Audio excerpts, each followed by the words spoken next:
Hi, this is Lattice-Inspired Broadcast Encryption and Succinct Ciphertext-Policy ABE. I'm Zvika, Brakerski, and this is joint work with Vinod Vaikuntanathan. Let's start by talking about broadcast encryption. We consider a content provider that wishes to provide content for multiple users. So we have capital N users that want to consume content. However, not all content is intended for all users. So the provider wishes to encrypt the content such that only authorized users can decrypt the specific content.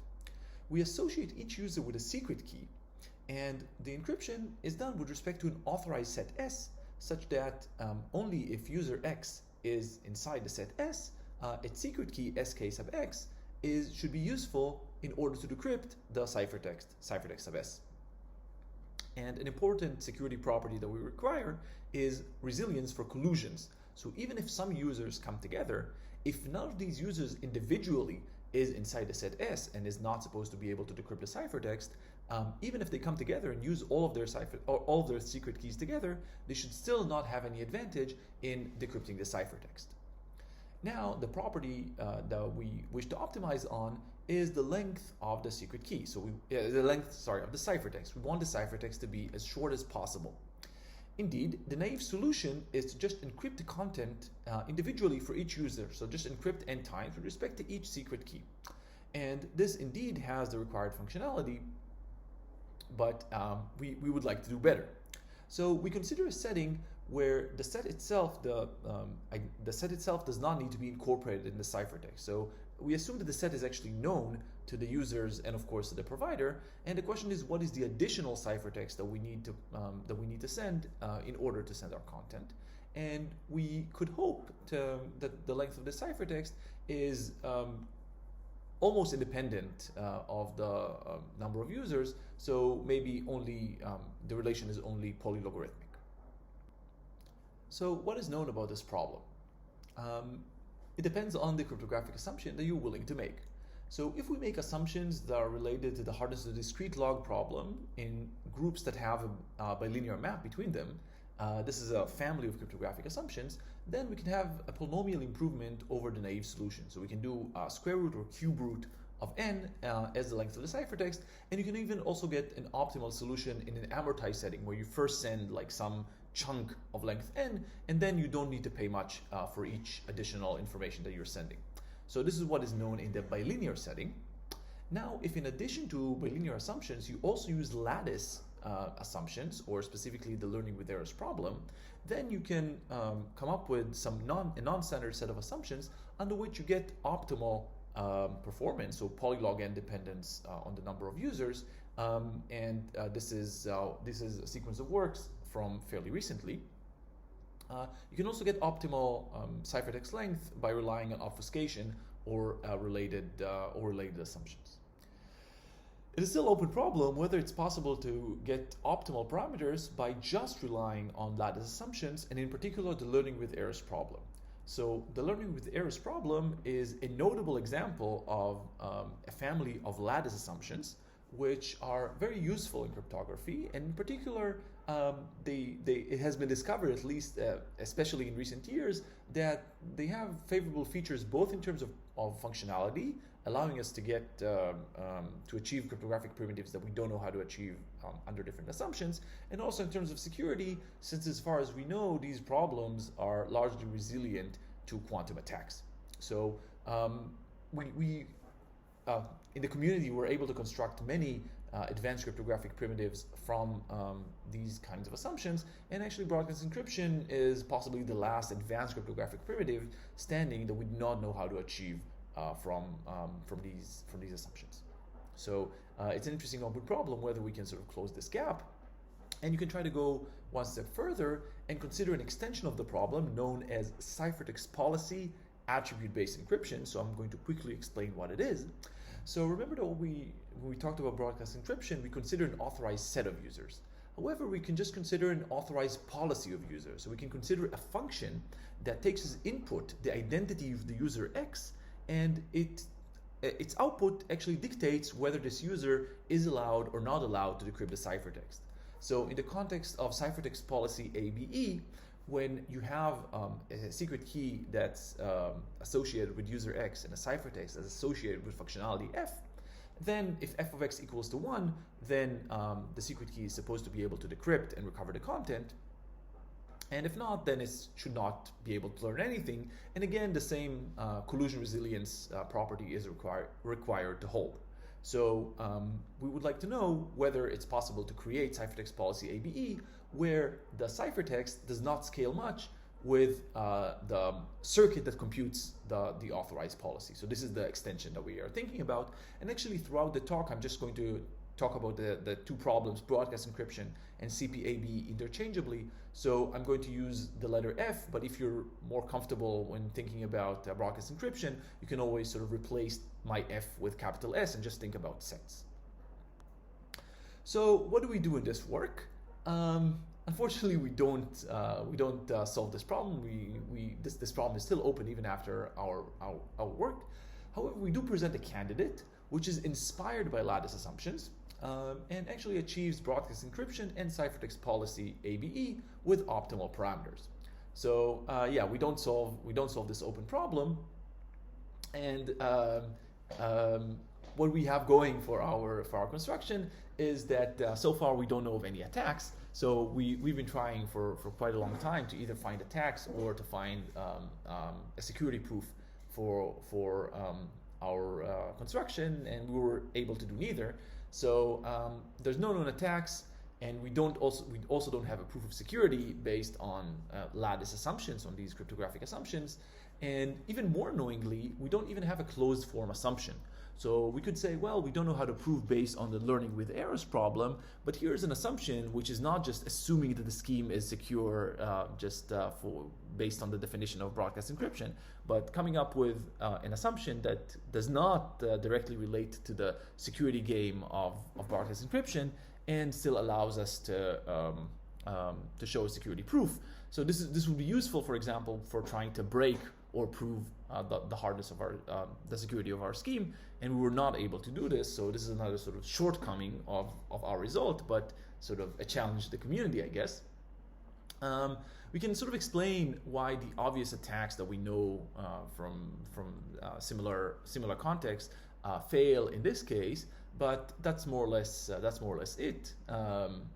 So yeah, our hope though is that because our construction is lattice inspired, in the sense that we use the building blocks and methods that are used in lattice-based or learning with errors-based cryptography, then this should make it somehow approachable to either come up with a proof or come up with an attack, even though we were not able to do this. So this is like we're sending this to the community in hope for help. Yeah, so hopefully this is just a starting point for more advances. So how do we do this? Our starting point is another version of this attribute-based encryption thing that I was talking about before, but this time it's going to be sort of reversed. So it's a succinct attribute-based encryption scheme, but instead of being ciphertext policy, this scheme is key policy.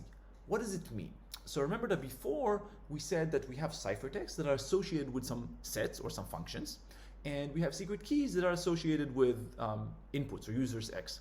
So now actually the ciphertext in the key policy ABE, I'm going to denote it by key policy ciphertext and key policy secret key.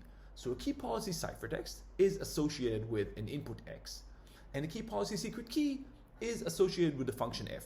And the condition for decryption is the same as before. If f of x equals to 1, then the secret key is supposed to be able to decrypt the ciphertext.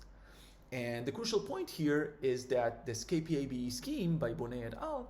Is actually succinct in the same sense that we want. The parameters of the scheme do not scale with the circuit size of the function f. So this is sort of going to be our starting point, and our goal is going to be to sort of flip things around and get a ciphertext policy ABE scheme with while preserving the succinctness property. So let's see, we're going to actually use the individual properties, specific properties of this key policy ABE scheme, and let's in particular see how we encrypt ciphertext in this scheme. So now ciphertexts are associated with inputs X. So the input X has n bits, so it's an n-bit input, and what the first step in the encryption is actually oblivious of X. So you just create 2n ciphertext pieces. So at this point, I don't even need to know what x is. I just create these 2 times n pieces, so n pairs of pieces of ciphertext. And you can think about them as matrices. Actually, they are going to be matrices. And then in the second step, after we sort of generated these pieces, we select one out of each pair of pieces, and that selection is done according to the bits of x. So the first bit of x is 0, so I'm going to select the first piece out of the first pair. The second bit of x is 1, so I'm going to select the second piece out of the second pair, and so on and so forth. And we take these n pieces that we selected, so one out of each pair, and combine them into a matrix. And this matrix is the key policy ciphertext. So there's this 2-phase process for constructing the ciphertext, and this is going to be useful for us. Now, how do we decrypt? So we have our decryption key, and this is going to be a vector. So this is the secret key, and it's associated with a function f. And the decryption process includes a derivation step where we start with our secret key and derive from it using the input x. So now I'm getting the secret key for f and the ciphertext for x, and I want to decrypt. So at this point, I know x, so I'm using my x to derive from my secret key a longer vector. So there's this derivation process that allows me to take my secret key, and which is a vector itself, and derive a longer vector from it.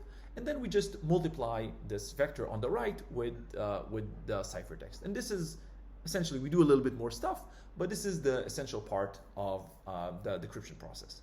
So these are the properties of this key policy ABE scheme. And now let's see how to use it to our advantage.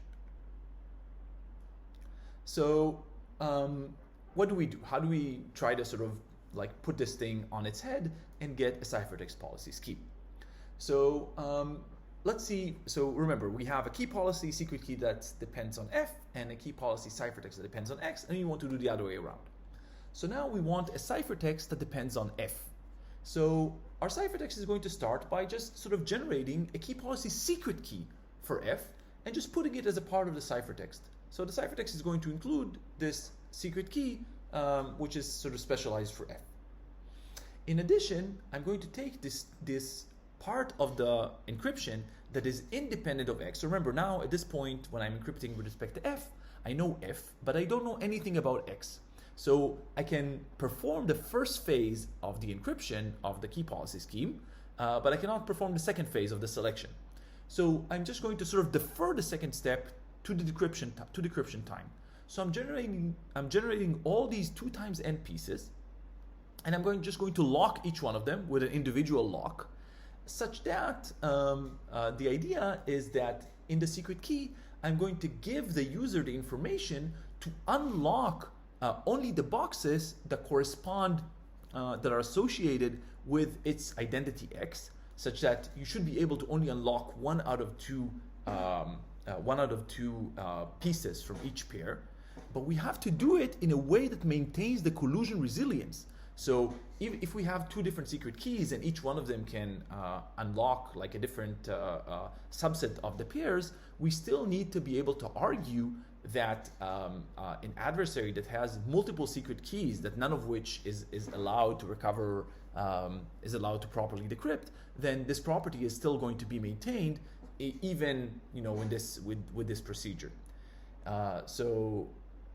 In particular, the property that we require is stronger. So not only that the secret key of x will allow us to unlock one element out of each pair, but rather the unlocking process is going to recover something that looks like a fresh key policy ciphertext for x.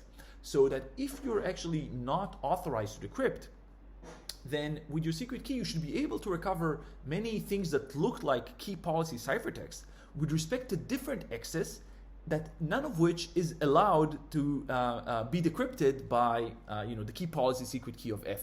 So it's as if the situation that we want to create is as if you received a bunch of ciphertext, a bunch of key policy ciphertext, where none of which is decryptable using the key policy secret key that you have.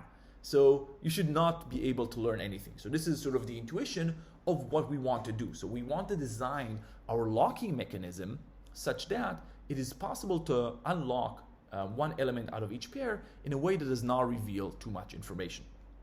So let's talk a little bit more about the locking mechanism.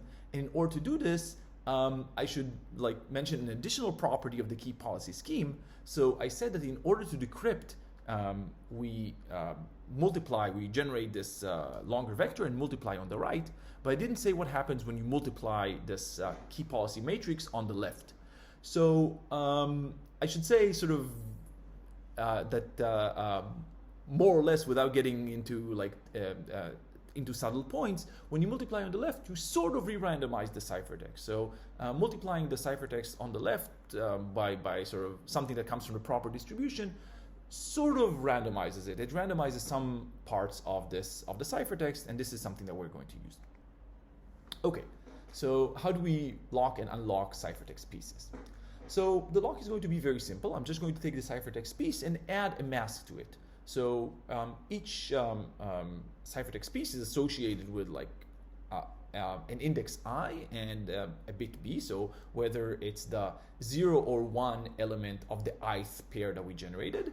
And for each one of these elements, we're going to add a mask. Now, these masks are by themselves going to be ciphertext for an encryption scheme. But think about this encryption scheme as having transposed properties compared to the original encryption scheme that we started from, in the sense that it's decrypted by multiplying on the left. So the secret keys for this new scheme are still going to be, for the mask scheme, are still going to be vectors, but rather than multiplying on the right, we multiply on the left. So for every x, we can actually generate a secret key that we call, that we denote by t sub x here, such that for all, if we look at the mask sub I comma xi, so if for the masks that sort of correspond to the bits of this identity x, if we take tx and multiply it by the mask on the left, then we get something that's approximately 0. So t sub x, we have a vector that essentially annihilates all the masks that correspond to the bits of x. And obviously this is the functionality, but all the other masks, all the masks that do not correspond to the bits of x, remain pseudorandom even when I'm giving you this key t of x, the left-hand multiplying secret key t of x. So given a scheme of this sort, like a transpose scheme, what do we do? Well, in order to unlock a ciphertext piece, we just multiply it on the left by t sub x. So t sub x is just going to be the secret key of x. In order to unlock the pieces, we multiply on the left. And since multiplying on the left sort of annihilates the mask, what we get is that when you take a locked piece and multiply it on the left, sort of in a location where it's authorized, you're going to get a multiplication of t sub x on the left with the unlocked ciphertext piece. And this should indeed allow you to combine all the pieces that correspond to x together and obtain the key policy ciphertext of x multiplied on the left by this key t sub x. And as we said in the previous slide, multiplying on the left sort of re-randomizes the ciphertext. So if you do it for multiple t sub x's, then you get ciphertext that sort of look sort of random. And this is sort of our hope. This is what we are hoping to bank on. So our hope is that even an adversary that's colluding, so remember, a colluding adversary is going to have a bunch of t sub x's, but none of them correspond to x's for which the key policy secret key is supposed to be able to decrypt. So it's possible to use each one of these t sub x's to unlock and recover a key policy ciphertext. So it is possible that we can sort of unlock even all the masks. So assume that we have the t for the all zeros and t for the all ones. Then each one of the pieces can be unlocked by one of these keys, but it's going to get multiplied on the left by a different randomizer. So it's not going to allow you to sort of combine them together and obtain key policy ciphertext for x's that are going to be decryptable. So even a colluding adversary should hopefully, this is our security hope, should not be able to recover ciphertext that it can use the key policy secret key to decrypt. So we should not be able to sort of put together these sort of different ciphertexts, different key policy ciphertexts for different x's in order to sort of get a key policy ciphertext for something that is decryptable. And yeah, so this is sort of all we have. And the question is now whether it's possible to prove this, whether it's possible to attack it, whether it's possible to sort of like put together some hardness assumption that captures this intuition on why things need to be secure. And we're hoping that down the line someone is going to be able to do it. So this is all I have right now. Thank you very much.